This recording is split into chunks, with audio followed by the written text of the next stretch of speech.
ठीक आहे. चला सुरू करूया. आपण काल कोणचं वग्ग बघितलं आपण काल?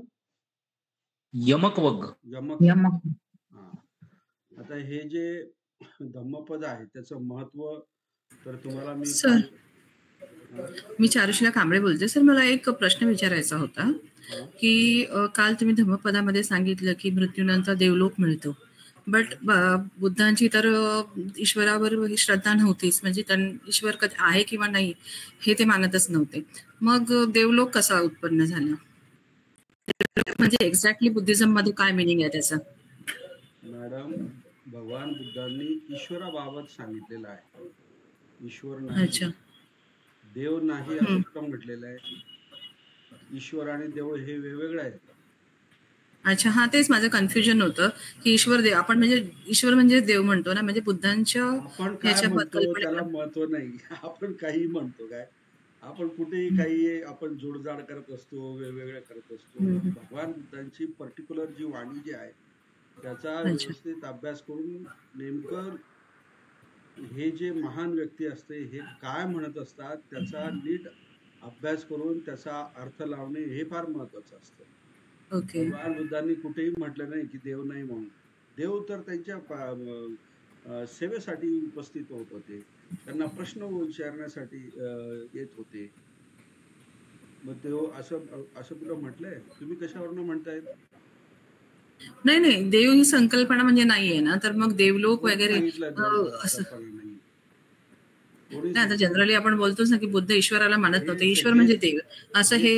हेच हेच जे आहे जनरल जे बोलणं जे आहे हे कोणत्याही प्रकारचा अभ्यास न करता, वाचन न करता, त्यामध्ये जास्त डीप मध्ये जाता आपण जे समाजामध्ये ज्या संकल्पना रुजवल्या आहेत त्या संकल्पना आपल्याला दूर करायच्या आहेत आणि सत्याकडे आपल्याला जायचंय. आपल्याला बरेच लोकांनी भ्रमिष्ट केलेलं आहे, म्हणजे सगळ्यांनीच, ब्राह्मणांनी पण केलेलं आहे आणि इव्हन आपल्या लोकांनी सुद्धा भ्रमिष्ट केलेलं आहे. सर, बरोबर. जोपर्यंत आपण स्वतः पाली भाषा शिकून जोपर्यंत त्रिपिटकामध्ये जात नाही, सुत्त वाचत नाही त्रिपिटकामधले, त्यातले अर्थ समजून घेत नाही स्वतः, दुसऱ्यांनी सांगितलेलं नाही, तोपर्यंत सत्य बाहेर येणार नाही. ओके, ठीक आहे. थँक्यू. ईश्वराच्या बाबतीमध्ये स्पष्ट बोललेले आहेत भगवान बुद्ध, आणि बाबासाहेब आंबेडकरांनी पण त्यांच्या बुद्ध आणि धम्मामध्ये ईश्वराच्या बाबतीमध्ये चॅप्टर आहे. जे आहे ते आपण व्यवस्थित लक्ष घेतलं पाहिजे. ओके, अजून कोणाला काही शंका आहे?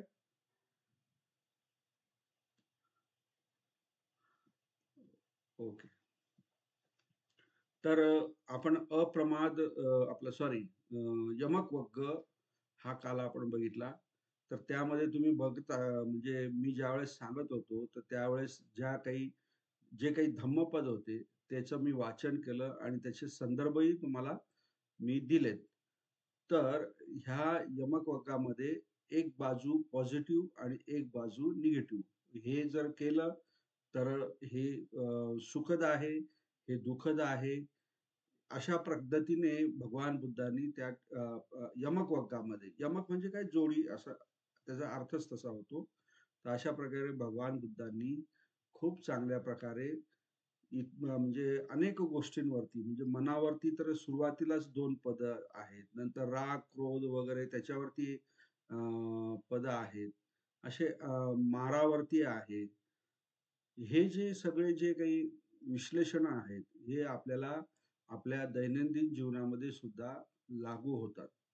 म्हणून प्रत्येक वर्ड जो आहे भगवान बुद्धांचे, प्रत्येक वाणी जी आहे ही आपल्याला आपल्या जीवनामध्ये पावलोपावली आपल्याला त्याचा अनुभव येत असतो आणि तो अनुभव घेत असतो आपण.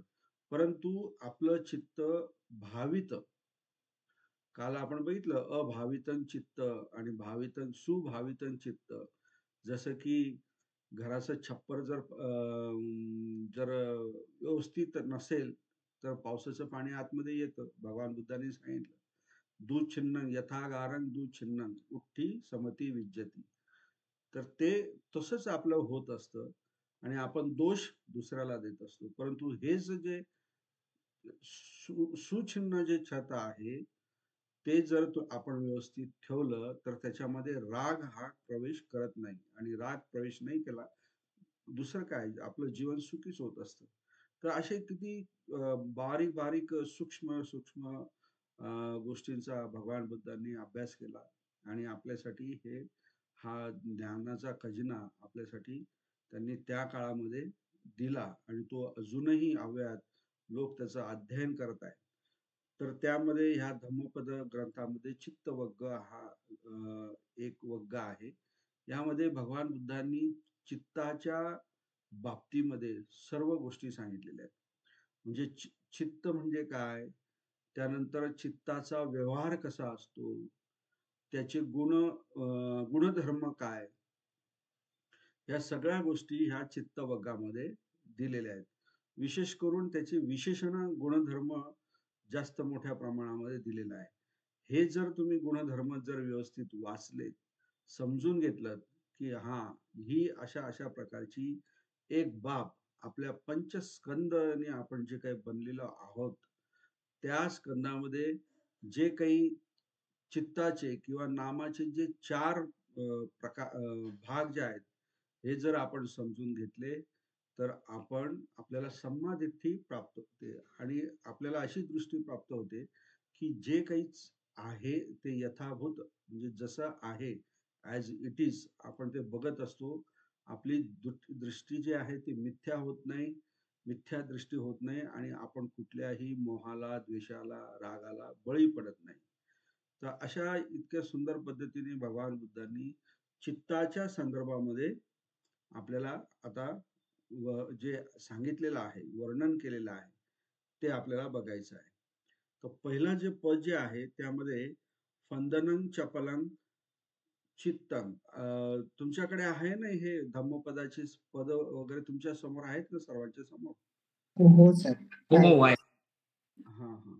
कारण मी नुसतं वाचणार आहे, तर तुम्हाला ते जर समोर असले, तर तुम्हाला ते बघून मी जे काही त्याचे विग्रह करतो किंवा संधी करतो किंवा समाज जे आहे किंवा त्या शब्दांचे अर्थ सांगतो, तर ते तुमच्या लक्षात आले पाहिजे. नाहीतर वाचण्यास कठीण आहे थोडं. तर या ठिकाणी पहिलं पद जे आहे, "फंदनं चपलं चित्तं, दुःखं दुर्निवारयन्, उजू करती मेधावी उसुकारो तेजन." आता या ठिकाणी भगवान बुद्ध काय म्हणतात, की हे जे चित्त जे आहे, हे चित्त काय आहे? चंचल आहे, चपळ आहे, असं भगवान बुद्ध म्हणतात. आणि ह्या चित्ताचं रक्षण करणं, दुःखं, ह्या चित्ताचं रक्षण करणं अतिशय कठीण आहे. हा जो इथं उपसर्ग लागलेला आहे, उपसर्ग मी तुम्हाला शिकवलेला. दुःखं म्हणजेच कठीण, रक्षण करण्यास कठीण. आपण रक्षण करू शकतो का? नाही.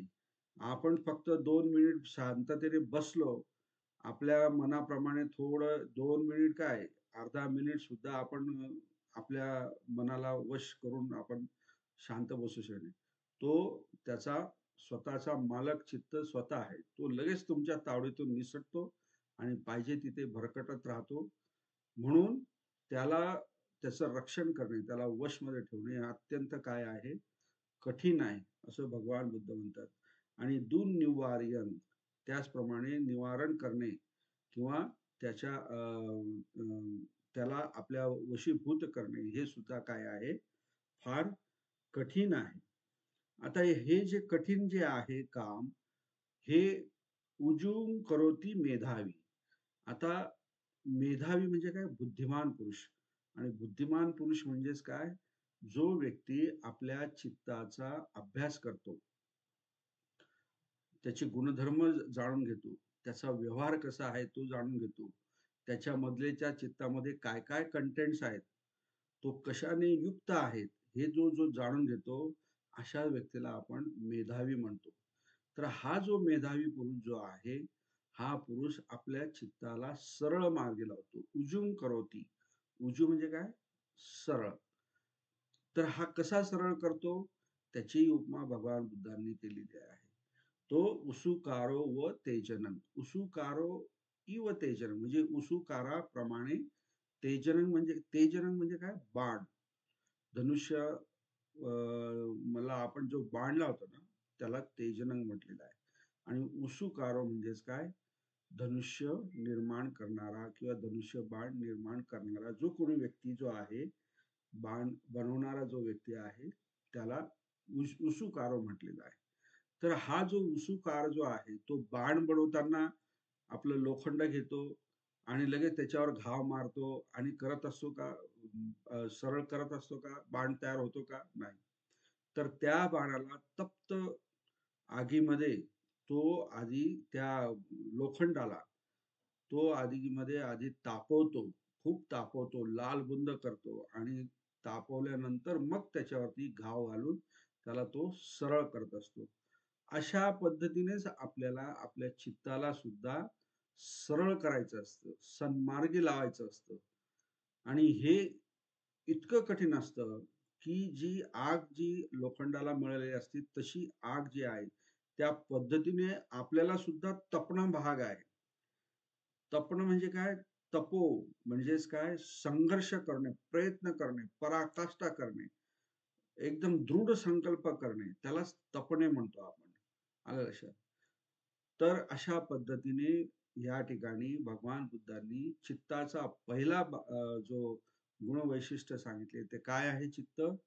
चपळ आहे, चंचल आहे. चंचल म्हणजे काय? की चित्त हे एका विषयावर कधीच टिकत नाही. एका विषयावरती ते कधीच टिकत नाही. एक विषय संपला की दुसरा विषय संपला की तिसरा विषय.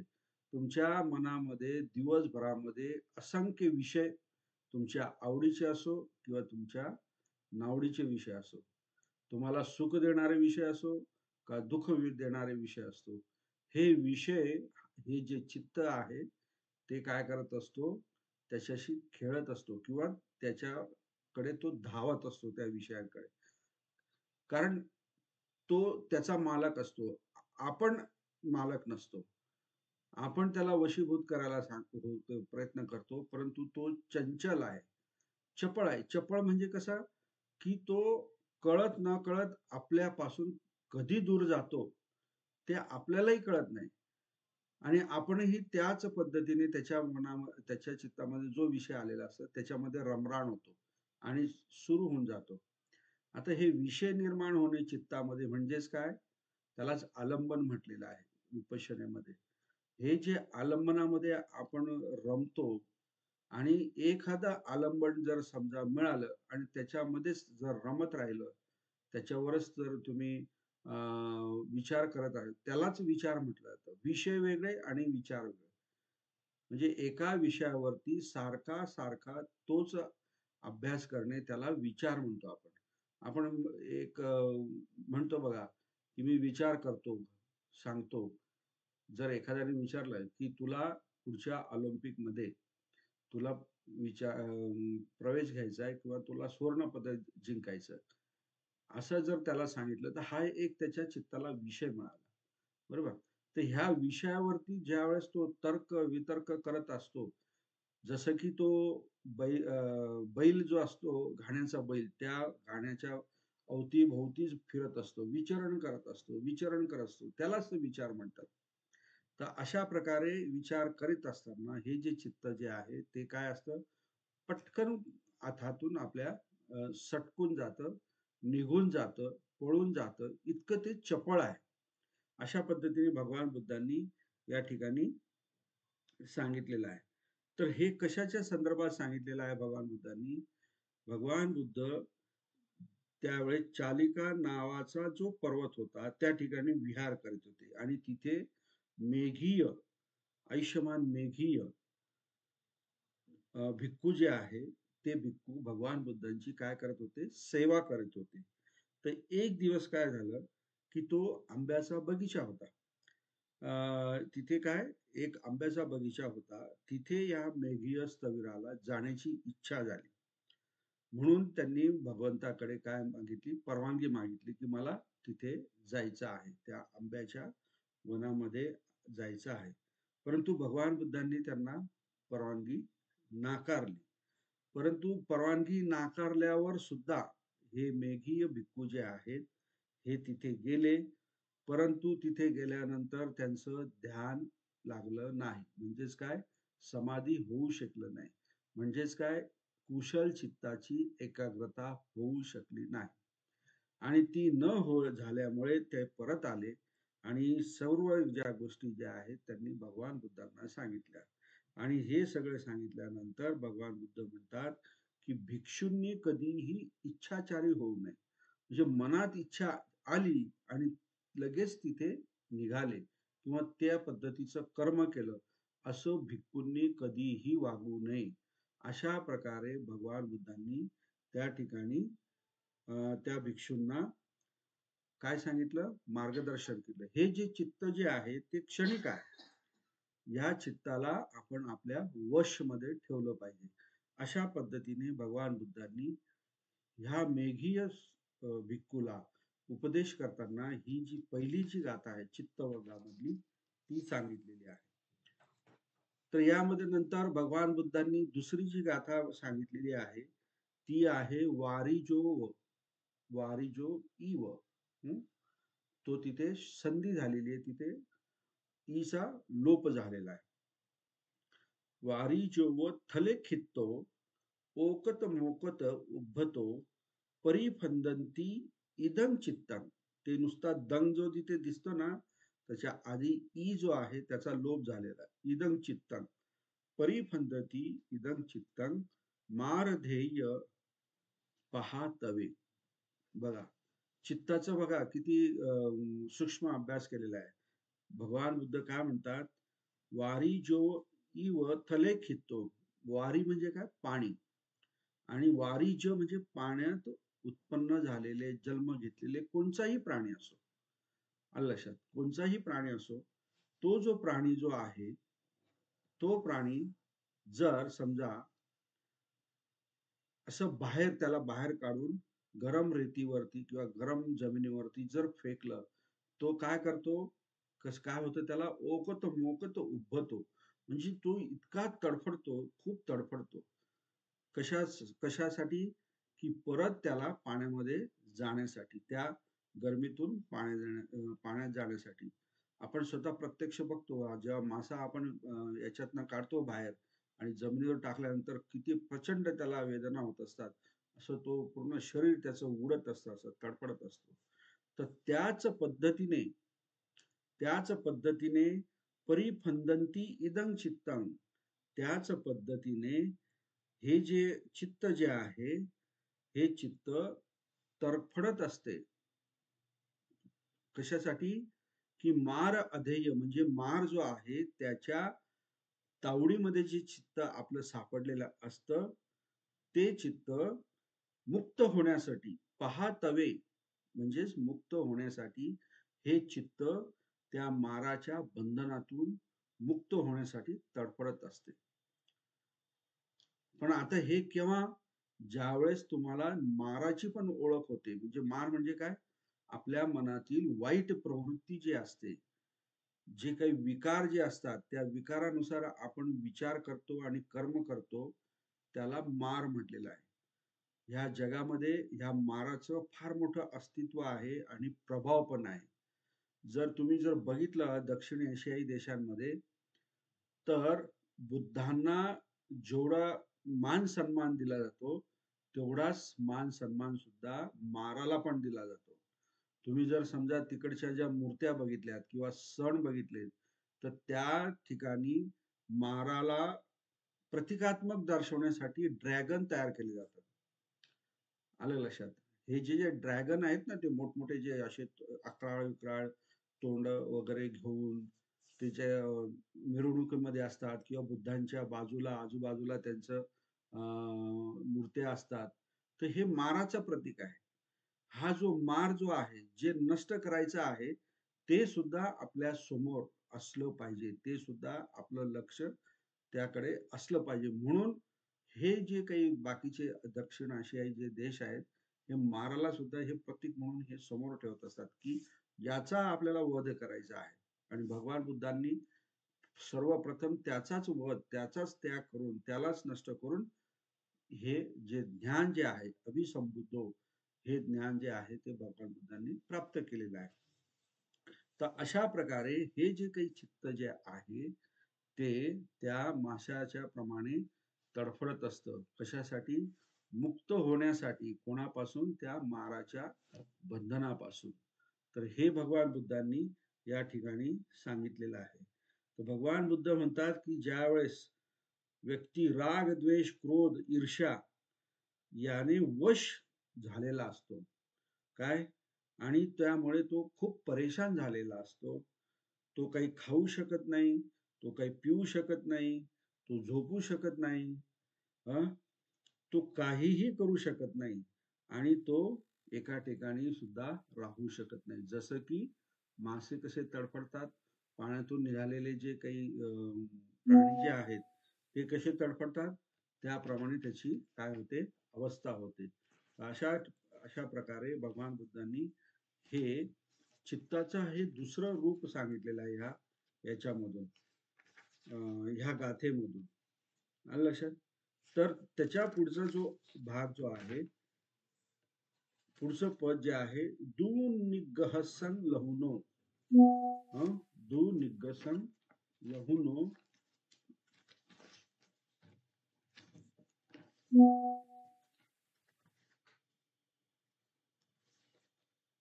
दु निग्रहसन लहुनो यत्थ काम निपातिनो चित्तस्य दमतो साधू चित्तं दंतं गुहावह.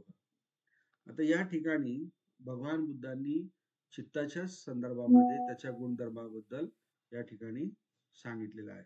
काय म्हणतात की हे दु निग्रहस, हे चित्त काय आहे? दु निग्रहस. निग्रह करणे म्हणजे काय? पकडणे. हे चित्त पकडण्यास अतिशय कठीण आहे. त्याला मोठ्या कष्टाने आपल्याला पकडावं लागतं आणि त्याचा जो स्वभाव जो आहे तो काय आहे? हलका आहे. चित्ताला काही आकार आहे, काही वजन आहे, काही त्याला आपल्याला काही दिसत नाही, काही कळत नाही. म्हणजेच तो काय आहे? लहुन आहे. म्हणजेच काय? हलका आहे, हलका स्वभावाचा आहे. आणि तो कसा आहे? यत्थ म्हणजे जिथे, काम निपातिनो म्हणजे त्याची जिथे इच्छा होईल तिथे त्याचा निपात होत असतो. तो हलका असल्यामुळे आणि कष्टाने त्याला पकडण्यास आपल्याला खूप कष्ट लागतात. त्यामुळे काय होतं की हे जे चित्त जे आहे, हे त्या चित्तामध्ये जी इच्छा उत्पन्न होते, म्हणजे लोभ उत्पन्न होतो किंवा राग उत्पन्न होतो, तर ते उत्पन्न झाल्यानंतर ते त्या ठिकाणी जाऊन पडते. यत्थ काम निपातिनो. काम म्हणजे काय? हे आपल्या 5 इंद्रियांच्या द्वारे उत्पन्न झालेल्या ज्या काही इच्छा ज्या आहेत, पंचेंद्रिय, पंचकाम गुण, त्याचा हा संदर्भ आहे. तर ह्या अशा प्रकारे भगवान बुद्ध चित्ताचं वर्णन करतात आणि काय म्हणतात? चित्तस्य दमथो साधू म्हणजे चित्ताचं दमन करणे. आता दमन करणे म्हणजे काय? आपण काय त्याला म्हणतो, पीडित करणे किंवा प्रेस करणे अशातला अर्थ नाही. दमन करणे याचा अर्थ काय? त्याला सुस्थितीमध्ये ठेवणे. आलं लक्षात? त्याच्यावरती संयम ठेवणे. ते दमन करणे म्हणजे आपला मराठीतला अर्थ तो वेगळा आहे. तर अशा प्रकारे हे काय आहे? साधू. हे काय आहे? स्वीकारार्ह आहे. याचा स्वीकार केला पाहिजे. आणि त्यानंतर चित्तं दंतं सुखावहं म्हणजे जे चित्त की ज्याचं तुम्ही दमन केलेलं आहे, असं चित्त काय असते? सुखदायक असते. असे चित्त काय असते? सुखदायक असते. त्यातनं तुम्हाला कुठल्याही प्रकारच्या पीडा, यातना, दुःख, शोक, परिदेव वगैरे वगैरे उत्पन्न होत नाही. कारण तुमचा त्याच्यावरती काय असतो? कंट्रोल असतो. कारण तुम्ही जे काही पंचकाम गुण आहेत त्याच्या मागे आपलं चित्त धावत नाही. तर या संदर्भामध्ये भगवान बुद्धांनी हे कशाच्या संदर्भात सांगितलेलं आहे, की एक जे गाव असते म्हणजे कौशल देशामध्ये, त्या ठिकाणी एक उपासिका राहत होती. तर ती उपासिका जी होती, तिने काय आपल्या चित्ताला समजून घेतलेलं होतं. म्हणजे ती अगदी असं व्यवस्थित ती जाणत होती. एवढंच नाही, तर तिने 5 अभिज्ञा सुद्धा प्राप्त केलेल्या होत्या. त्या 5 अभिज्ञामध्ये परचित्त ज्ञान ही एक अभिज्ञा असते. म्हणजे दुसऱ्याच्या चित्ताला जाणून घेणे, जे की भगवान बुद्धांना पण होतं. म्हणजे ह्या 5 अभिज्ञा ज्ञात होता किंवा अवगत केलेल्या होत्या. तर ही जी उपासिका जी आहे, ह्या उपासिकेला परचित्त ज्ञान होतं आणि ह्या उपासिकडे गेल्यानंतर ती त्या व्यक्तीच्या चित्तामध्ये काय आहे, काय चालू आहे, ती लगेच सांगू शकत होती. मग आता हे जे तिचं जे ज्ञान जे आहे त्याची प्रशंसा सगळीकडे होत होती. तर ही प्रशंसा एका भिक्खूनी ऐकली आणि त्याची इच्छा झाली, की आपण पण त्या उपासिकेकडे जावं आणि तिथे राहून आपण काही दिवस आपला अभ्यास पूर्ण करावा. परंतु तो त्या ठिकाणी जातो. परंतु गेल्यानंतर तो लगेच परत येतो आणि परत आल्यानंतर मग बुद्ध त्याला म्हणतात, की "काय भिक्खू, तुम्ही इतक्या लवकर परत कसे काय आले?" तो भिक्खू म्हणतो, "मला तिथे काही राहता आलं नाही. कारण काय, की जी ती उपासिका जी आहे, आपल्या मनामध्ये जे काही लगेच चित्तामध्ये जे काही उत्पन्न होतं, ते लगेच जाणून घेत होती आणि मी तर काय आहे, एक सामान्य काय आहे, उपासक आहे आणि उपासकाच्या मनामध्ये वाईट विचार सुद्धा येऊ शकतो आणि हा जर वाईट विचार आला आणि तिने जर जाणून घेतलं, तर ती मला काय लगेच पकडेल आणि माझ्यावरती काही कोणत्याही प्रकारचं म्हणजे ती आक्षेप घेऊ शकते किंवा मला त्रास होऊ शकतो. म्हणून मी त्या ठिकाणी टिकलो नाही आणि म्हणून मी परत आलो. म्हणून मग भगवान बुद्ध त्या भिक्षूला म्हणतात, जर तू त्या ठिकाणी म्हणजे तुझी इच्छा नव्हती जाण्यासाठी, तरी सुद्धा त्या आपल्या चपळ आणि चालाक चित्ताची रक्षा हर म्हणजे प्रत्येक क्षणी करत राहा. म्हणजे तुला आता तिथे जायची इच्छा नाही, तरी सुद्धा तू आता इकडे परत आलेला आहे. तरी सुद्धा तुझ्या जवळचे जे चित्त आहे, तुझं जे चित्त आहे, त्याचं रक्षण हर क्षण म्हणजे प्रत्येक क्षणी तू ते करीत राहा. याच्या संदर्भाने संदर्भाने भगवान बुद्धांनी ही गाथा सांगितलेली आहे. त्यानंतरची पुढची गाथा जी आहे ती काय आहे, सुदुद्दसंग. इथे बघा, सुदुद्दसंग, सुनिपुण, यत्थ काम निपातिनं, यत्थ काम निपातिनं, चित्तं रक्षेय मेधावी, चित्तं गुत्तं सुखावहं. आता या ठिकाणी बघा, चित्ताच्याच बद्दल सांगितलेलं आहे. आता मागे सुद्धा सांगितलेलं तुम्हाला आता मागच्या याच्यामध्ये. परंतु हे जे चित्त आहे सुदुद्दसंग म्हणजेच काय, ह्या चित्ताला समजणं अतिशय कठीण आहे. आलं लक्षात? कारण का, की हे चित्त निपुण आहे. म्हणजे अतिशय चालाक आहे, अतिशय काय म्हणतात त्याला, निपुण म्हणजे काय, त्याच्यामध्ये एक्सपर्ट असणे म्हणजे स्वतःच्या याच्यामध्ये ते काय असतं, चित्त खूप एक्सपर्ट असतं किंवा चालाक असतं. आणि हे चित्त यत्थ काम निपातिनं म्हणजे ज्या ठिकाणी त्याची इच्छा झाली, जे करायची इच्छा झाली, त्या ठिकाणी ते लगेच जाऊन ते काम करत असतं. तर असं हे जे चित्त आहे, तर ह्या चित्ताला जे काही बुद्धिमान पुरुष जे आहेत, मी तुम्हाला सांगितलं बुद्धिमान पुरुष म्हणजे काय, मेधावी. तर हे जे मेधावी पुरुष आहेत, त्यांनी त्याच्या चित्ताचं काय करायला पाहिजे, रक्षण करावे. परत या ठिकाणी भगवान बुद्ध चित्ताचं रक्षण करण्यासाठी आपल्याला आग्रह करतात, की हे जे मेधावी जे आहेत त्यांनी चित्ताचं काय करावं, रक्षण करावं. कारण काय, की हे जे चित्तं गुत्तं सुखावं, म्हणजे गुत्तं म्हणजे काय, सुरक्षा करणे. हे जे सुरक्षा केलेलं जे चित्त आहे ते काय आहे, सुखदायक आहे. हे काय आहे, सुखदायक आहे. चित्तं गुत्तं सुखावहं. तर अशा प्रकारे भगवान बुद्धांनी या ठिकाणी हे जे पद सांगितलेलं आहे त्याचा जो संदर्भ आहे तो श्रावस्तीमध्ये एक जो सेठ जो होता त्याची धर्मावरती खूप श्रद्धा उत्पन्न होते आणि श्रद्धा उत्पन्न झाल्यानंतर तो प्रवर्जित होतो आणि प्रवर्जित झाल्यानंतर काही दिवस तो धर्म आणि विनय याचं पालन करतो, परंतु त्यानंतर त्याचं पालन त्याच्याकडनं होत नाही. शेवटी त्यांनी तो काय करतो, घरी जायची इच्छा व्यक्त करतो. तर हे पाहून भगवान बुद्ध त्याला ते सांगतात की काय, चित्तं रक्षेय मेधावी, म्हणजे बुद्धिमान पुरुषांनी त्याचं रक्षण करावं. हे चित्त काय आहे, जिथे जाईल तिथे इच्छा असेल तिथे जातं. सुनिपुण आहे, नंतर सुदुर्दर्शन आहे. तर अशा प्रकारे भगवान बुद्ध त्याला त्या भिक्खूला सांगतात की तू केवळ एक चित्ताची रक्षा कर. काय, तुझं जे चित्त आहे त्याची फक्त तू रक्षण कर आणि त्याचे जर तू रक्षण केलं तर बाकी दुसरं कशाचीही रक्षण करण्याची तुला गरज नाही.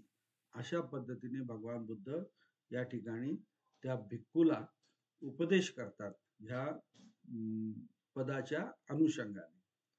त्यानंतर पुढची जी पद जे आहे, दुरंगमं दुरंगमं एकचरं अशरीरं गुहाशयं.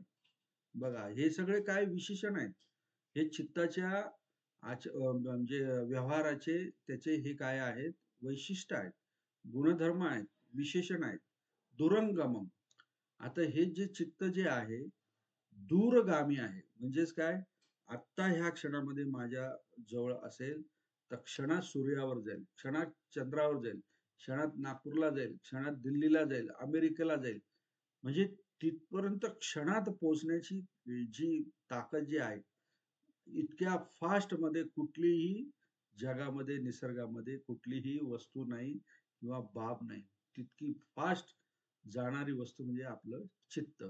म्हणून दूरगामी कुठेही त्याला वाटलं तिथे त्या ठिकाणी ते जे स्थान आहे ते स्थान अगदी काय म्हणतात, कितीही दूर असो हे चित्त तिथे जाणार म्हणजे जाणार. तर अशा प्रकारे हे दुरंगम आणि एकचरण चित्त असं काही म्हणत नाही की माझ्या मित्राचं चित्त जे आहे त्याला पण सोबत घेतो आणि जातो अमेरिकेला, येतो फिरून.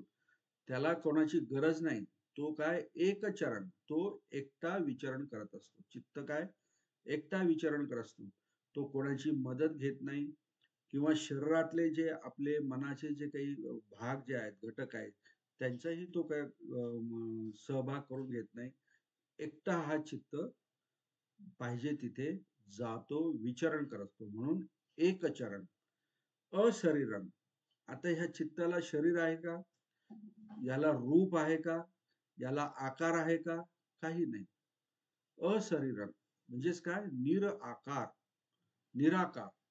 आलं लक्षात. असं ह्या प्रकारचं हे चित्त आहे. आणि गुहाशय म्हणजेच काय, की आपल्याला समजत नाही. अगदी काय म्हणतो आपण, खोल आशय असलेला जो काही भाग जो असतो त्याचा गुणधर्म असलेलं हे जे चित्त असतं. आलं लक्षात. म्हणून गुहाशयन हा शब्द इथे आलेला आहे. तर हे जे चित्त आहे, ये चित्त संयमे संती मुखंती मारबंधना. आता हे जे आहे चित्त, हे काय, जो चित्ताला संयमित करेल, जो चित्ताला संयमित करेल, संती, तो काय होईल, मारबंधना मोखंती किंवा मोखंती मारबंधना. आता मुख म्हणजे काय, मोक्ष, आणि मोक्ष म्हणजे काय, मुक्त होणे. काही असो, म्हणजे कशामधूनही असो. परंतु हा मोक्ष शब्द सहसा विकारांच्या संदर्भामध्ये वापरला जातो. तर हे जे मारबंधनं जे आहेत, जे तुम्हाला मी सांगितलं वाईट प्रवृत्तीची जे बंधनं आहेत, त्याच्यातनं काय होत असतो, मुक्त होत असतो. अशा पद्धतीचं ह्या चित्ताचं सुद्धा काय आहे, बिहेवियर आहे, व्यवहार आहे, त्याचे गुणधर्म आहेत. तर भगवान बुद्ध हे ही जी गाथा जी आहे, ही गाथा कशाच्या संदर्भात म्हटलेली आहे, की हे जे मी आता जे शब्द वापरले, जे विशेषण वापरलेत, तर त्याच विशेषणाच्या आधारे भगवान बुद्धांनी सांगितलेलं आहे, की श्रावस्तीमध्ये संघरक्षित नावाचा एक भिक्षू राहत होता. त्याला एक दिवस काय झालं, की 2 चिवर मिळाले.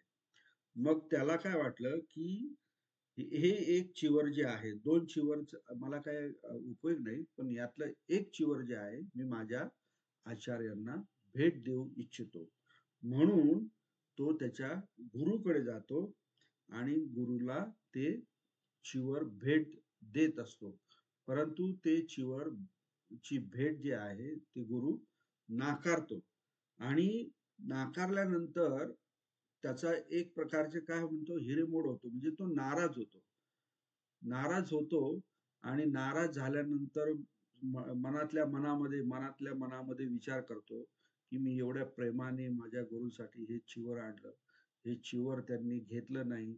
आता माझा इथे राहून काही उपयोग नाही. मी आता या ठिकाणी थांबत नाही आणि मी आता इथून निघून जातो. असं तुझ्या मनामध्ये विचार चालू असतो. म्हणजे तू जात नाही, परंतु काय विचार चालू असतो आणि असं विचार करत करत तो काय विचार करतो, मग घरी गेल्यानंतर तरी काय करणार. मग घरी गेल्यानंतर तो तिथेच प्लॅनिंग करत असतो आणि प्लॅनिंग करत असताना तो काय करत असतो, की त्याचे जे गुरु जे आहेत त्या गुरुला तो काय हवा घालत असतो, पंख्याने असा हवा घालत असतो आणि डोक्यामध्ये त्याचे विचार चालू असतात, की आता गुरुनी माझ्याकडनं हे काही घेतलेलं नाही. त्याच्यामुळे मी नाराज झालेलो, मला इथे काही थांबायचं नाही. मग तो म्हणतो आता मी घरी गेल्यानंतर एक बकरी घेईल. मग ते बकरी घेतल्यानंतर त्या बकरीला पिल्लं होतील. मग ते पिल्लं जे आहे ते पिल्लं मी बाजारामध्ये विकेल. आणखी परत गाय घेईल, मग गायची पिल्लं होतील, मग गायीचं परत बाजारामध्ये विकेल. मग एकची गाय, दोन, दोनची तीन, अशा प्रकारे माझ्याकडे संपत्ती तयार होईल आणि मी धनवान झालो, की मग मी एक बायको करेन, म्हणजे लग्न करेन आणि बायको लग्न केल्यानंतर मग मला मुलं होतील आणि मग हे जे मुलं जे आहे बायको समोर मी बैलगाडीमध्ये बसून मी बाहेर गावाला कुठेतरी बाहेर गावाला फिरायला जाईल. असं मनातल्या मनात त्याचा विचार चालू असतो आणि त्या गुरुला पंख्याने तो हवाई घालत असतो आणि असा विचार करत असताना मग ते जे माझे मुलगा जो आहे, मी गाडी चालवत असताना मी तो जो मुलगा आहे, तो मुलगा माझ्या जवळ घेईल आणि माझ्या जवळ गेल्यानंतर माझ्या जवळ घेतल्यानंतर तो मुलगा खाली पडेल. आलं लक्षात. कारण तो गाडी पण चालवणार आणि मुलाला पण कसं सांभाळणार. म्हणून ते मुलगा माझ्याकडनं खाली पडेल आणि खाली पडल्यानंतर मग त्याला इजा होईल, तो त्याला हर्ट होईल आणि मग ह्या कारणावरनं मी बायकोशी भांडेन आणि भांडल्यानंतर तिला मारेल, असं मारेल, असं मारेल, असं त्याचं ते जे आवेग जो आहे तो वाढतो आणि त्याचा पंखा चालू असतो. त्या पंख्याने आपल्या त्याच्या गुरुजीवरती डोक्यावरती धाडकन तो पंखा मारतो आणि एकदम अचानक त्याच्या लक्षात आलं, अरे आपण काय केलं म्हणून. आणि ते गुरुजी सुद्धा त्यांच्या लक्षात आलं, की हा जो आहे याच्या मनामध्ये काय विचार चालू आहे, की तू तुझ्या स्त्रीला मारत होता, तर ते तू विचार करत होता, पण प्रत्यक्ष काय मलाच मारलं, हे ते त्याचे गुरु पण ओळखतात.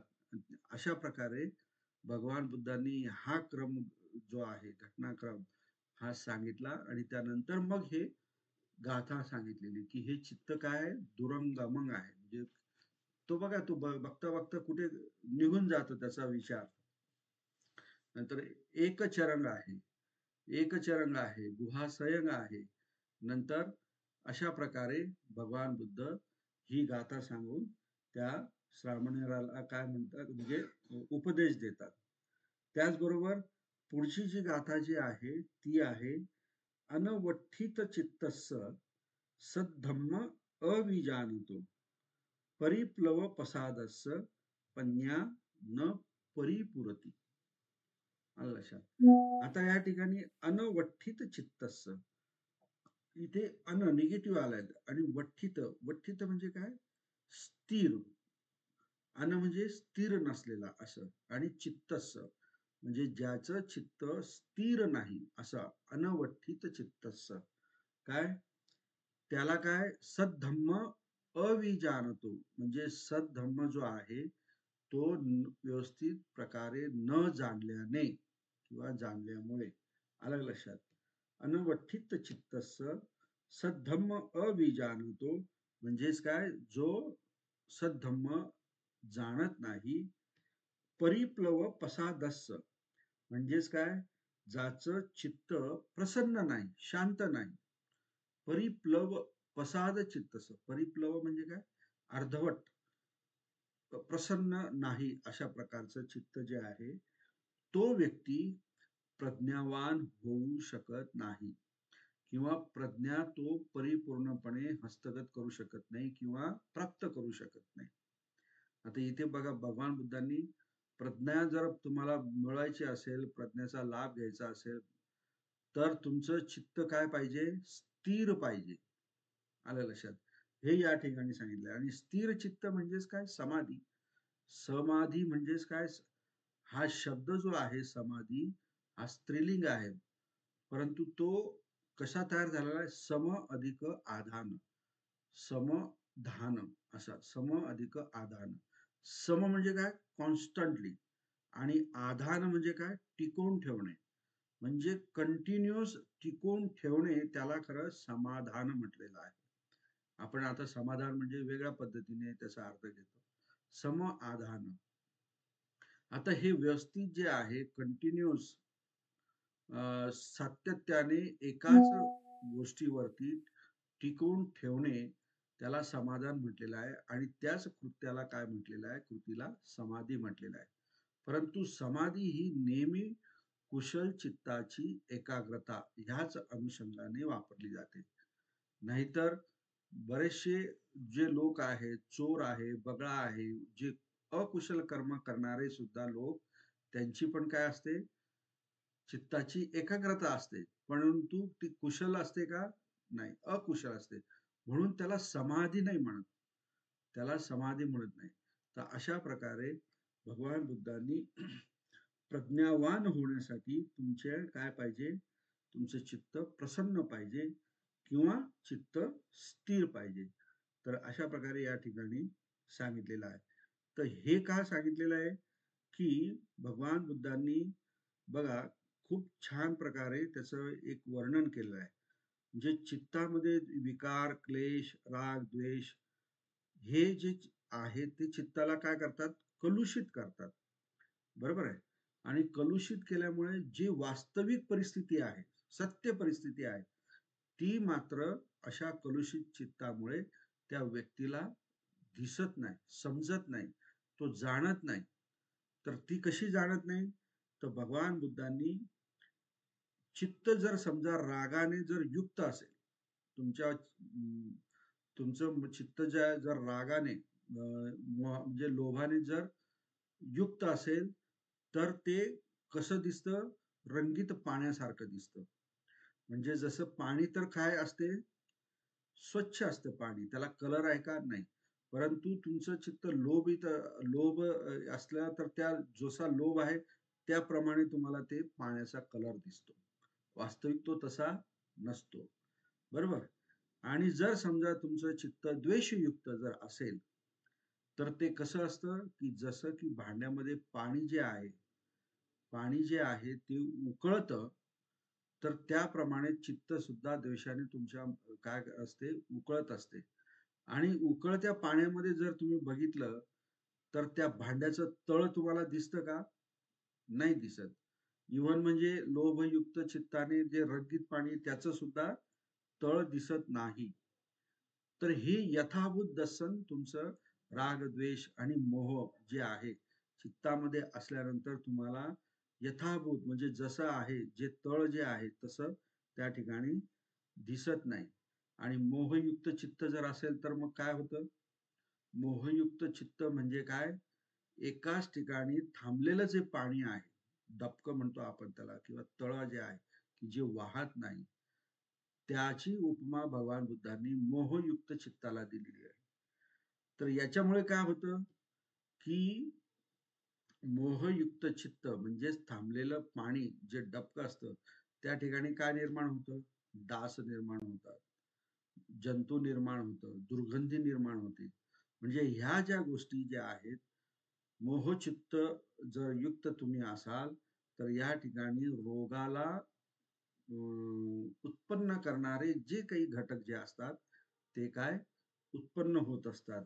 म्हणजेच काय, बिमारी, मच्छर वगैरे सगळे उत्पन्न होत असतात.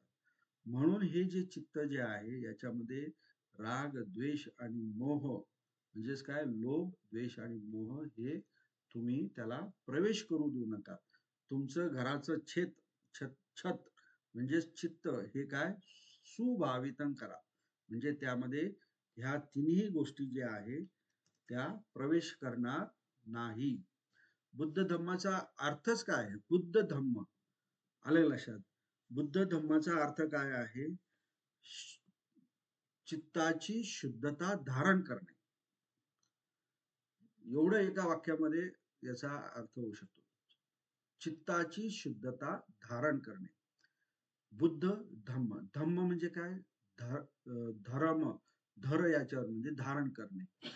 आणि बुद्ध म्हणजे काय? शुद्ध चित्तच आहे. बुद्धांच्या चित्तामध्ये कुठलाही विकारच नसतो. म्हणून शुद्ध चित्ताची ला धारण करणे हेच डेफिनेशन, हीच व्याख्या बुद्ध धम्माची होऊ शकते. आणि त्या पद्धतीने आपण प्रयत्न करणे हे अतिशय काय आहे?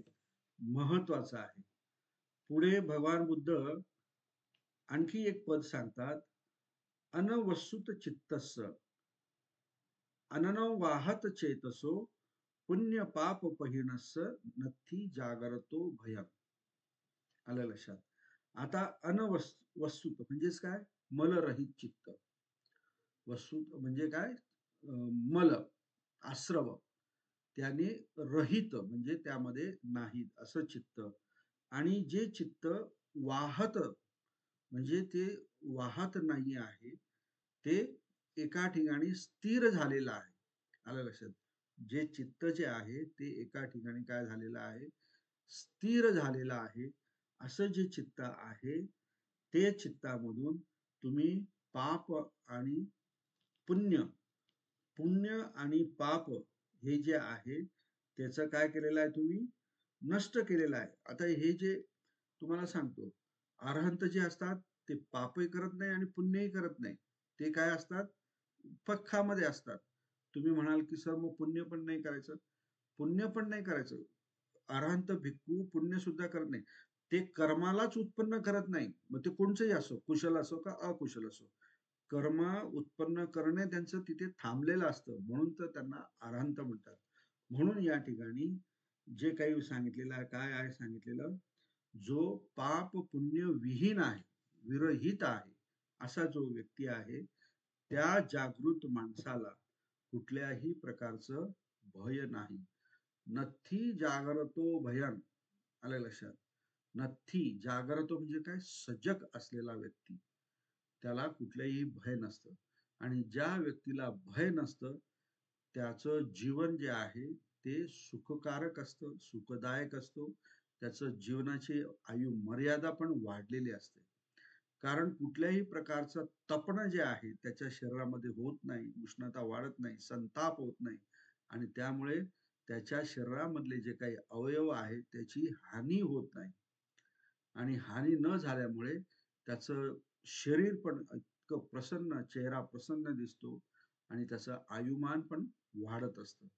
तर म्हणून भय आपल्याला आपल्या याच्यातून म्हणजे जीवनातून, चित्तातून घालवण्यासाठी भगवान बुद्धांनी दिलेला हा जो धम्म आहे हा एकमेव उपाय आहे, एकमेव साधन आहे, एकमेव मार्ग आहे, हे लक्षात ठेवा. तर हे काय आहे, भगवान बुद्धांनी केव्हा सांगितलेलं हे, की श्रावस्तीमध्ये एक गृहस्थ जो आहे तो आपला जो बैल जो आहे त्याचा बैल काय म्हणतात हरवला हरवलेला असतो आणि त्याचा तो बैल हरवलेला तो शोधण्यासाठी तो एका वनामध्ये जातो की जिथे भिक्षू राहत होते आणि त्या भिक्षूंचं वागणं बोलणं त्याला खूप आवडतं आणि ते बघून मग तोही तिथे प्रवर्जित होऊन जातो आणि प्रवर्जित झाल्यानंतर काही दिवसांनी तो तिथे बेचैन होतो, म्हणजे त्याला ते थोडस अवघडल्यासारखं वाटतं आणि मग तो काय म्हणतो की मैं घर चला जाऊंगा, मी घरी जातो आणि घरी जाऊन काय करतो, गृहस्थ बनतो. असं कितीतरी वेळा त्याने केलं, म्हणजे गृहस्थ व्हायचा, घरी काही दिवस राहायचा, परत भिक्खू संघाकडे यायचा. मग भिक्खू संघाकडे परत त्याला एंट्री मिळाली की काही दिवस तो भिक्खू संघामध्ये राहायचा, तिथे बेचैनी वाढली की परत गृहस्थ व्हायचा. असं जवळजवळ तो 7 वेळा करतो, असं जवळजवळ 7 वेळा करतो. पण 7व्यांदा भिक्खू संघ त्याला परत काय प्रवेश देण्यास म्हणजे मनाई करतो की तू येऊ नको, परंतु तो आग्रहाने भिक्खू संघामध्ये प्रवेशच करतो आणि तो ठाण मांडतो की मी आता घरी जाणार नाही आणि कष्ट करतो, प्रयत्न करतो आणि तो अरहंत होतो.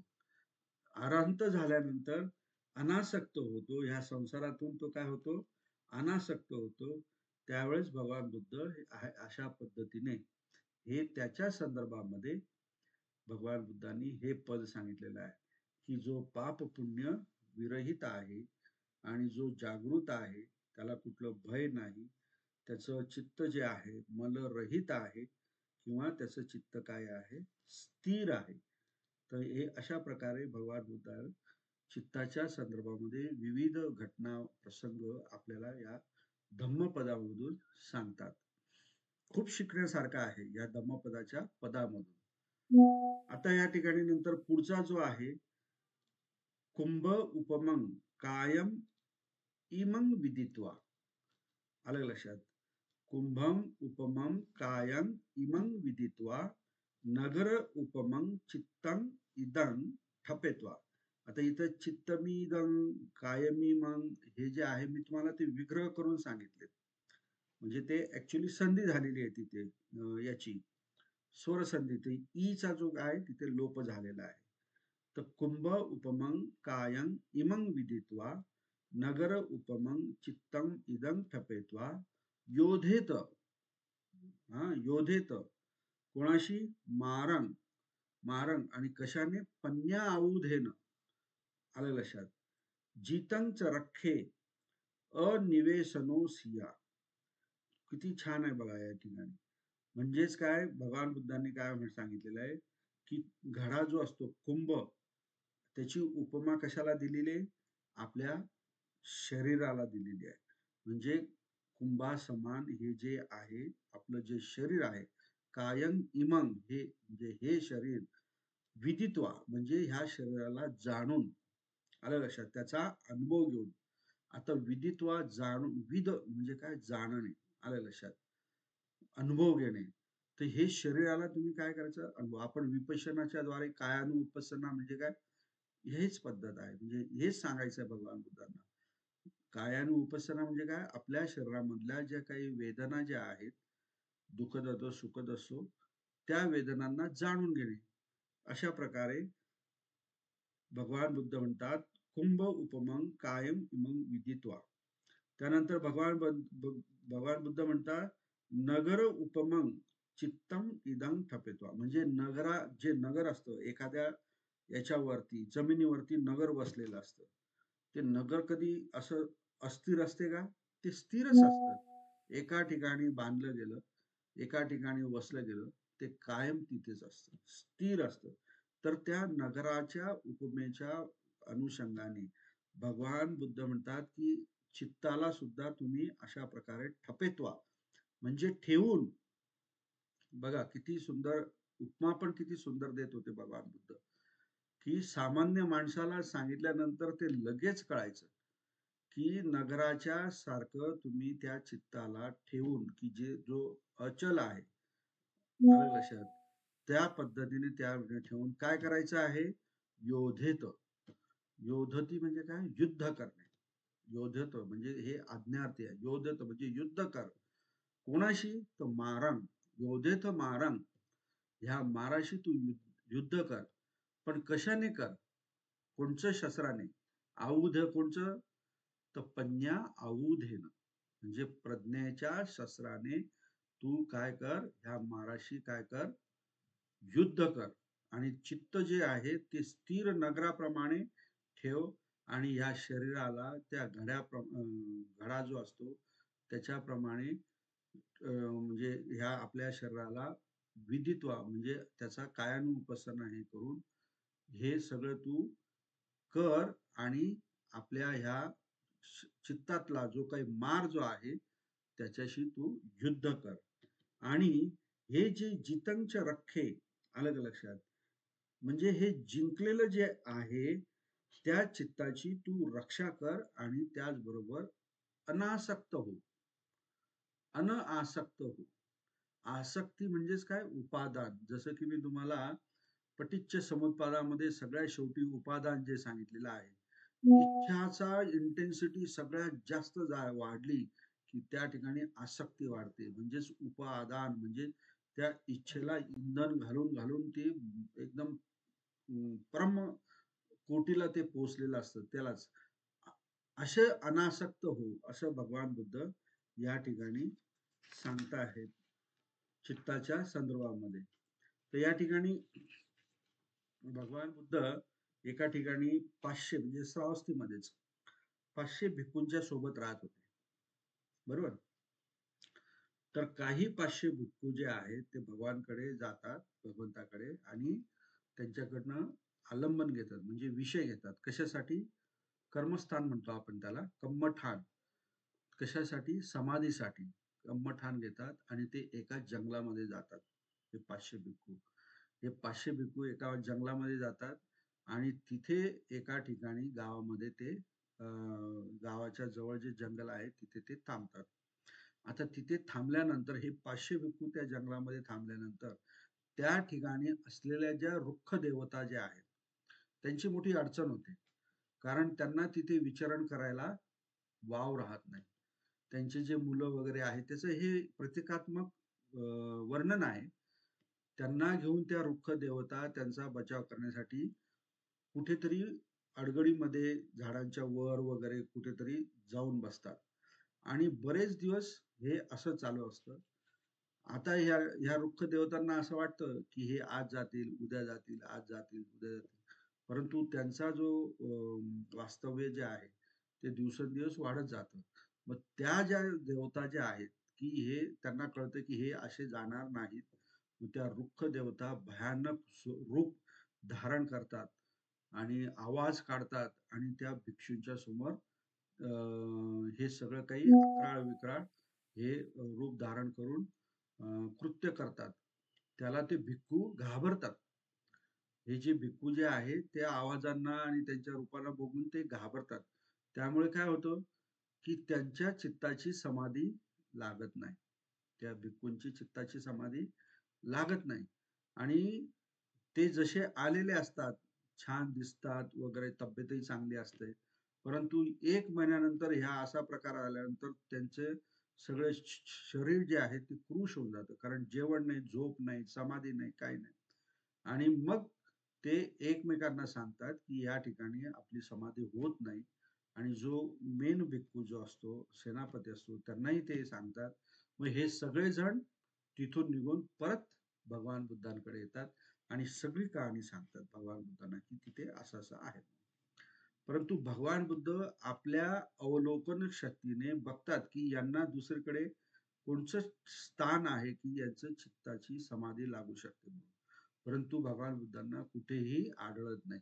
तर भगवान बुद्ध म्हणतात की तुम्ही परत तिथेच जा. तिथेच तुम्हाला कम्मठान जे आहे ते दिलेलं आहे त्याच्यावरच अभ्यास करा. परंतु जाताना तुम्ही ज्या वृक्ष देवता आहेत त्यांच्याशी मैत्री करा. आणि त्याच वेळी भगवान बुद्धांनी करणीय मेत्त सुत्त सांगितलेलं आहे त्या भिक्खूंना. तेच आपण मेत्त सुत्त म्हणून आपण हे करत असतो, म्हणत असतो. तर ते सांगितल्यानंतर ते भिक्खू परत तिथे जातात आणि त्या ठिकाणी परत या अशा पद्धतीने आपलं जे चित्त जे आहे त्याला वश करून किंवा त्याच्या परत त्या चित्ताला म्हणजे प्रज्ञा प्राप्त करून ते तिथे युद्ध करतात. कशाशी? माराशी. म्हणजेच हे वृक्ष देवता त्यांना त्रास देतात ना त्यांच्याशी, आणि त्यांच्याशी मैत्री करून तिथे ते काय अरहंत पद प्राप्त करतात. तर अशा प्रकारे या ठिकाणी भगवान बुद्धांनी हे पद सांगितलेलं आहे. तर याच्यामधून करणीय मेत्त सुत्त हे महत्वाचं बाहेर आलेलं आहे. आपल्याला ते सगळ्यांना माहितीच आहे. त्यानंतर भगवान बुद्ध दुसरं पद सांगतात, अचिरं वतं अयंकायो पठविंग अधिशेषती क्षुद्ध अपेत विज्ञान निरर्थं इव कलिंगरं. आता हे जे कायेच्या बाबतीमध्ये भगवान बुद्धांनी सांगितलेलं आहे या ठिकाणी, ही जी काया जे आहे, आपले जे रूप जे आहे, शरीर जे आहे, पंचस्कंदांनी बनलेलं जे रूप आहे ते काय आहे? अचिरं म्हणजे जास्त वेळ टिकणार नाही. आलं लक्षात? आपण चिरंजीव हा शब्द वापरतो बघा. चिरंजीव म्हणजे काय? चिरकाल तुझं आयुष्य म्हणून. आणि अचिर म्हणजे काय? जास्त काळ टिकणार नाही. अचिरं वतं इमं काय म्हणजे हे जे शरीर जे आहे हे निश्चितच काय आहे? थोड्या वेळासाठी आहे. आलं लक्षात? आणि हे जे शरीर आहे काही दिवसांनी पृथ्वीवरती काय असं पडलेलं असेल. मृत्यू झाल्यानंतर काय त्याचा वेळ झाल्यानंतर हे काय पडलेलं असेल. आणि हे जे शूद्र आणि चेतनारहित म्हणजेच काय? अपेत विज्ञान. विज्ञान म्हणजेच काय? चेतना या ठिकाणी म्हटलेलं आहे. म्हणजे आपण बघितलं विज्ञानात चित्त, चेतसिका, पटिसंधी ज्ञान. विज्ञानाचा या शब्दाचा अर्थ प्रत्येक ठिकाणी भगवान बुद्धांनी वेगवेगळ्या त्याच्या अनुषंगाने लावलेला. आता इथे अपेत म्हणजेच काय? दूर होणे. दूर होणे कशापासून? विज्ञानापासून. म्हणजेच काय? विज्ञान रहित होणे किंवा चेतना रहित होणे. हे शरीर जे आहे हे चिरकाल टिकत नाही. हे काय म्हणतात त्याला कायम या ठिकाणी राहणार नाही. तर हे शरीर जे आहे एक दिवशी जे ओंडके, लाकडाचे ओंडके वनामध्ये कसे निरर्थक पडलेले असतात, काही अर्थ नसतो. आलं लक्षात? त्याला कसलाही गंध नसतो, कुठली चेतना नसते. त्या ओंडक्या प्रमाणे आलं लक्षात? त्या ओंडक्याप्रमाणे, लाकडाच्या ओंडक्याप्रमाणे तुमचं शरीर ह्या पृथ्वीवरती पडलेलं राहील असं भगवान बुद्ध सांगतात. आणि ह्या कायेबद्दल सुद्धा तुम्ही काय आसक्ती ठेवली नाही पाहिजे. आलं लक्षात? एतंग ममंग एसो अहस्मी म्हणजे हे माझं आहे किंवा मीच हे आहे असं जर चित्ताला आपलं कायला म्हटलं तर ते तुमचं ऐकत नाही. तो त्याचा कार्यक्रम आतून बाहेरून तो चालूच असतो. तुम्ही त्याचं रक्षण कितीही करा, त्याला कितीही लेप लावा, कितीही चांगलं खाऊ पिऊ घाला, परंतु जे त्याचं व्हायचंय ते होतच. त्याला तो जीर्ण होतोच, जीर्णता येतेच. म्हणून भगवान बुद्ध काय म्हणतात की अचिरं वतं अयं कायो. तर या ठिकाणी भगवान बुद्ध हे का म्हणतात? म्हणजे शरीराच्या बाबतीमध्ये ते एका ठिकाणी एक भिक्षू अगदी वृद्ध अवस्थेमध्ये आजारी पडलेला असतो आणि त्या भिक्खू संघामध्ये त्याला कुठला उपस्थाक म्हणजेच काय त्याला मदत करणारा भिक्षू किंवा 2-4 भिक्षू सुद्धा नसतात. तर तो असाच मृत आणि घाणीमध्ये तो पडलेला असतो. त्याला कसलंच भान राहत नाही आणि कोणी त्याच्या जवळही जात नाही. त्याची कोणी स्वच्छता करत नाही. त्याला कोणी खाऊ पिऊ घालत नाही.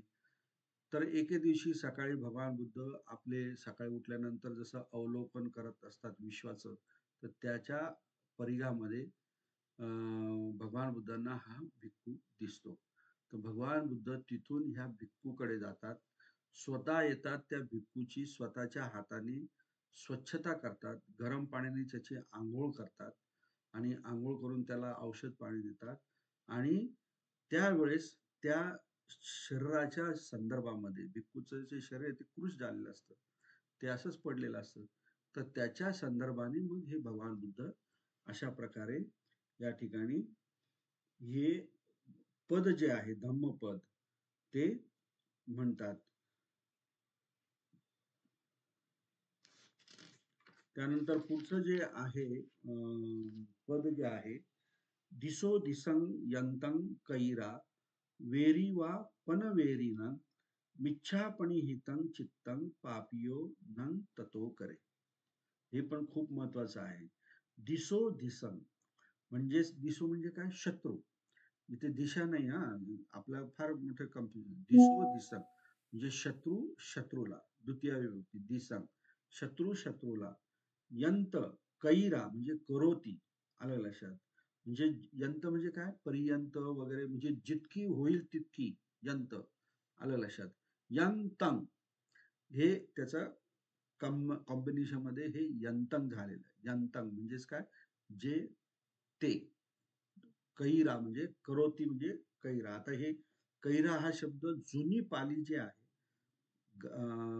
त्या पालीमध्ये अशा पदांमध्ये हा शब्द वापरला जातो एक अलंकारिक शब्द म्हणून तो वापरला जातो म्हणजे शत्रू शत्रूला जेवढी किंवा वैरी वैऱ्याला आलं लक्षात म्हणजे जो दोन वैरी जे असतात ते एकमेकांना मिच्छापणी हितं चित्तं तर हे दोघही यांचे चित्त प्रसन्न किंवा चांगले असतात का सम्मादिट्ठी असते का नाही तर यांच्या दोघांच्याही चित्तामध्ये काय असते मिथ्या धारणा असते विकार असतात किंवा कुमार्ग असतो तर अशा प्रकारे मिथ्या धारण केलेले जे चित्त आहे ते चित्त हे जे पापी जे लोक पापी जे पाप जे आहे ते जे आहे ते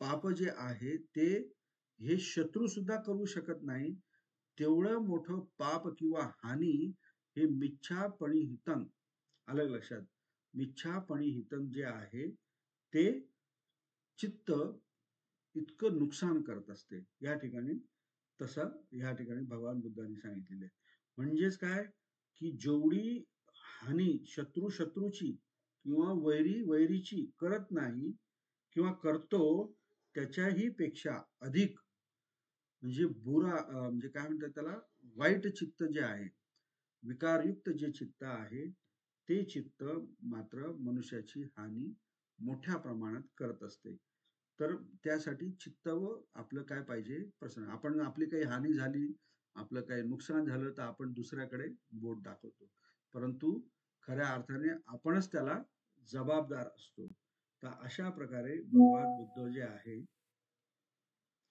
हे जे पद जे आहे ते कशाच्या अनुषंगाने म्हणतात की श्रावस्तीमध्ये एक अनाथ पिंडक जो सेठ जो आहे त्याचे जे काही गायी किंवा जे काही गोर संपत्ती जी होती त्याचं रक्षण करणारा एक नंद नावाचा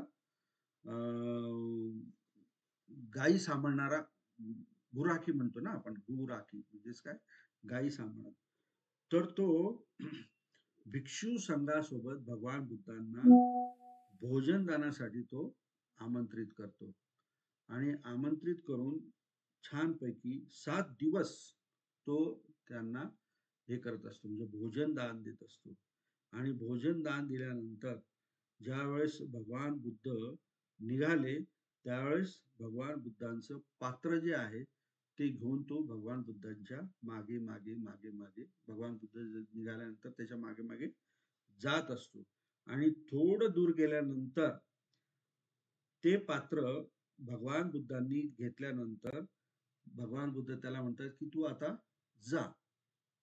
जायला सांगतात परत जायला सांगतात आणि जसही तो परत येण्यासाठी असा विरुद्ध दिशेने तोंड करून चालायला लागतो तेवढ्यात काय होतं की एक वाघ येतो आणि वाघ त्याच्यावरती झडप घालतो आणि त्याला पकडतो आणि मारून टाकतो खाऊन टाकतो आता या ठिकाणी जे काही मागचे जे भिक्खू जे असतात ते हे सगळं बघतात आणि हे जे आहे हे भगवान बुद्धांना विचारतात की हे असं काय आहे की तुम्हाला त्यांनी 7 दिवस भोजन दान दिलं, सगळं काही त्याच्या हे व्यवस्थित होतं, परंतु भगवान बुद्धांना ते म्हणतात की जर समजा तुम्ही जर याच्याकडे भोजन दान करायला आले नसते तर हा व्यक्ती अशा पद्धतीने मृत झाला नसता, अशा पद्धतीने भिक्षू असं म्हणतात.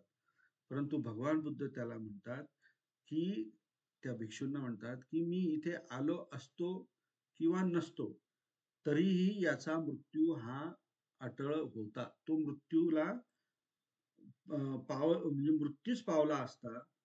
तर अशा प्रकारे जे काही कुशल चित्त जे आहे त्या चित्ताच्या अनुषंगाने त्याचं मरण झालेलं आहे. म्हणजे त्यांनी जे काही भोजन दान दिलेलं आहे, मृत झाला तो, परंतु तो कुशल चित्तासोबत तो मृत झालेला आहे आणि सुगती त्यांनी प्राप्त केलेली आहे, असं भगवान बुद्ध सांगत असतात. तर मरताना सुद्धा आपलं चित्त जे आहे ते कसं पाहिजे, सुसमाहित, सम्मादिट्टी समाहित पाहिजे, तर आपल्याला सुगती प्राप्त होत असते. तर अशा पद्धतीने भगवान बुद्धांनी ही एक पद या ठिकाणी सांगितलेलं आहे. आणि सगळ्यात शेवटचं या चित्त वगतलं सगळ्यात शेवटचं पद हे पण अतिशय महत्वाचं आहे. त्या ठिकाणी भगवान बुद्ध म्हणतात, न तंग माता पिता कैरा. आलं लक्षात? न तंग माता पिता कैरा अन्यवापी. अन्यवापीच ज्ञातका. ज्ञातका म्हणजे नातेवाईक. आलं लक्षात? आणि माता पिता तुम्हाला माहित आहे. अन्य म्हणजे काय, इतर सुद्धा नातेवाईक. अन्य म्हणजे काय, इतर सुद्धा. वापी, वा अधिक अपी. सम्मापणी हितं चित्तं सय्यसो नंग ततो करे. म्हणजे आता या ठिकाणी बघा, मिच्छापणी हितं ने किती नुकसान होतं. जे चित्त जर समजा तुमचं मिथ्यापणी हितं असेल तर किती नुकसान होतं. त्याच्या उलट जे आहे ते भगवान बुद्धांनी सांगितलेलं आहे की जेवढी आमची जी म्हणजे स्वतः आपली जी काही भलाई जी आहे, जेवढं कल्याण आहे ते माता पिता किंवा आपले जे काही नातेवाईक आहेत करू शकत नाही. त्याच्यापेक्षाही जास्त कल्याण, मंगल आपलं जर चित्त जर सम्मापणी हितं जर असेल तर आपलं चित्त आपलं कल्याण करत असते, मंगल करत असते. तर अशा पद्धतीने भगवान बुद्धांनी ह्या दोन याच्यातनं मिच्छापणिहितं आणि सम्मापणिहितं चित्त हे काय करू शकतं याच्याबद्दल माहिती दिलेली आहे. त्या ठिकाणी या ठिकाणी भगवान बुद्ध ही कुठल्या संदर्भात म्हणतात की श्रावस्तीमध्ये सोरय्य नावाचा एक भिक्षू असतो आणि तो आधी काय असतो, गृहस्थ असतो. त्याला काय 2 पुत्र असतात आणि नंतर काय होतं की तो त्याचं स्वतःचं लिंग परिवर्तन करतो आणि तो स्त्री बनतो. म्हणजे याचा अर्थ त्या काळामध्ये सुद्धा आरोग्य विभाग जो आहे, आलं लक्षात, म्हणजे मेडिकल टेक्नॉलॉजी किती मोठी होती, म्हणजे किती पुढे गेलेली होती, प्रगतशील होती, की त्या काळामध्ये सुद्धा पुरुषाचं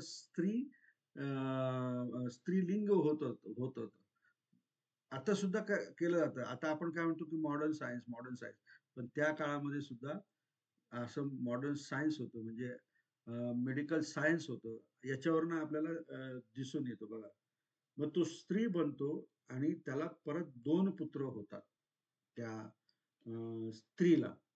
आणि जेव्हा लोक त्याला विचारतात की हे जे 4 पुत्र म्हणजे त्याच्या आधीचे पुरुष असतानाचे 2 आणि स्त्री असतानाचे 2 असे 4 पुत्र जे आहेत, तर यातील सगळ्यात अधिक प्रिय तुला कोण आहे असं लोक त्याला विचारतात. तर याच्यावर त्यांनी काय म्हटलं की माझ्या कोखमधून जे उत्पन्न झालेले पुत्र जे आहेत ते पुत्र मला अधिक प्रिय आहे असं तो म्हणतो किंवा असं तो सांगतो. परंतु ज्यावेळेस हा सोरय्य जो आहे, हा सोरय्य ज्यावेळेस प्रवर्जित होतो, घरदार सोडतो, सगळं काही सोडतो आणि प्रवर्जित होतो, भिक्खू संघामध्ये दाखल होतो, त्यावेळेस तो काय म्हणतो, की आता माझ्यावरती कुठलाही मोह नाही, माझ्यामध्ये कुठलाही मोह नाही किंवा स्नेह नाही किंवा कोणाबद्दल प्रेमही नाही. अशा पद्धतीने भगवान बुद्धांनी ही गाथा सांगितलेली. म्हणजे प्रवर्जित झाल्यानंतर आलं लक्षात, चित्ताला व्यवस्थित समाहित केल्यानंतर आई वडील काय कल्याण करतील एवढं कल्याण त्याचं ते चित्त करत असतं. तर बघा, म्हणजे तो स्वतःच्या मुलांना वगैरे प्रेम लावत होता आधी, परंतु प्रवर्जित झाल्यानंतर त्याचं चित्त काय होतं, सम्मापणे हितम होतं. म्हणजे आणि ते चित्त त्याचं काय करते, कल्याण करते. म्हणजे तो मोह आणि स्नेह याच्यातनं तो काय करतो, बाहेर पडतो. तर अशा संदर्भामध्ये हे जे आहे, भगवान बुद्धांनी चित्तवग्गामध्ये सगळं चित्ताचा व्यवहार, त्याचे गुणधर्म, त्याचे विशेषण, त्याचे म्हणजे मिच्छा चित्त असेल किंवा सम्मा चित्त असेल, तर त्याचे होणारे परिणाम जे आहेत, ते ह्या सगळ्या गोष्टी ह्या आपल्या ह्या चित्तवग्गामध्ये सांगितलेल्या आहेत. तर चित्ताचा अभ्यास भगवान बुद्धांनी किती सूक्ष्म रीतीने केलेला आहे, हे तर धम्मपदावरून कळतंच. परंतु जर तुम्ही अभिधम्मामध्ये जर गेलात, तर अभिधम्मामध्ये चित्ताचे भगवान बुद्धांनी असे 52 आपलं सॉरी 54, 89, 121 प्रकारचे असे वेगवेगळे चित्त सांगितलेले आहेत.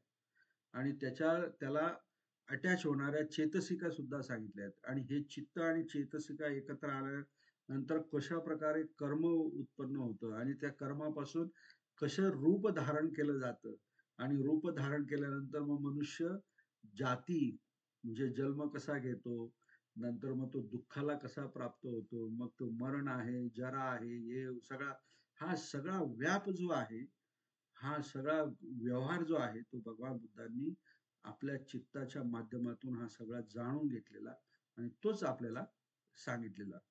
तर अशा पद्धतीने तुम्ही सुद्धा स्वतःचं चित्त जे आहे, त्याला समजण्याचा प्रयत्न करा, त्याला जाणण्याचा प्रयत्न करा, त्याला वशमध्ये ठेवण्याचा प्रयत्न त्याला करा, संयमित ठेवण्याचा प्रयत्न करा. त्याने तुमचं आयुष्य जे आहे ते काय होईल, कल्याणकारक होईल आणि सुखदायक होईल. एवढंच या ठिकाणी चित्तवग्गाच्या संदर्भामध्ये मी तुम्हाला इथे सांगू इच्छितो.